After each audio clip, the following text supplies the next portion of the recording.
बघा आता simple future tense म्हणजे भविष्यकाळ. भविष्यकाळ म्हणजे एखादं काम पुढे होईल हे सांगण्यासाठी पुढचं फ्युचर. तर पॉझिटिव्ह सेंटेन्स म्हणजे होकारार्थी वाक्य बघ. फॉर्म्युला काय आहे? Subject plus will plus verb plus object. आता सब्जेक्ट म्हणजे एखाद्या ज्या व्यक्तीबद्दल किंवा वस्तूबद्दल बोलतो ते विल हे फ्युचर टेन्ससाठी वापरतात, की होईल. आणि प्लस वर्ब म्हणजे क्रियापद त्याचं जे असतं ते. आणि ऑब्जेक्ट म्हणजे जी क्रिया चालू आहे ती. तर याचं उदाहरण हे आहे बघ.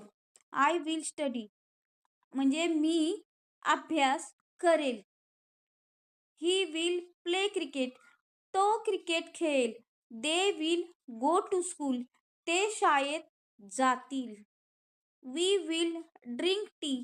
आम्ही चहा पिऊ. आता निगेटिव्ह सेंटेन्स हेच नकारार्थी कसं होईल? फॉर्म्युला काय असणार आहे? सब्जेक्ट प्लस विल नॉट किंवा वोंट प्लस वर्ब आणि object. I will not study.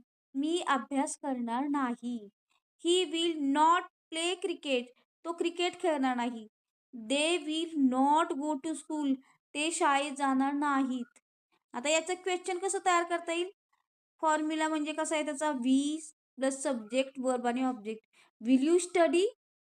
तू अभ्यास करशील का?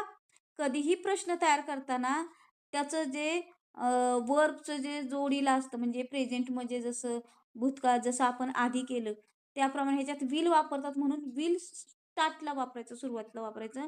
म्हणजे विल यू स्टडी? तू अभ्यास करशील का? Will he come?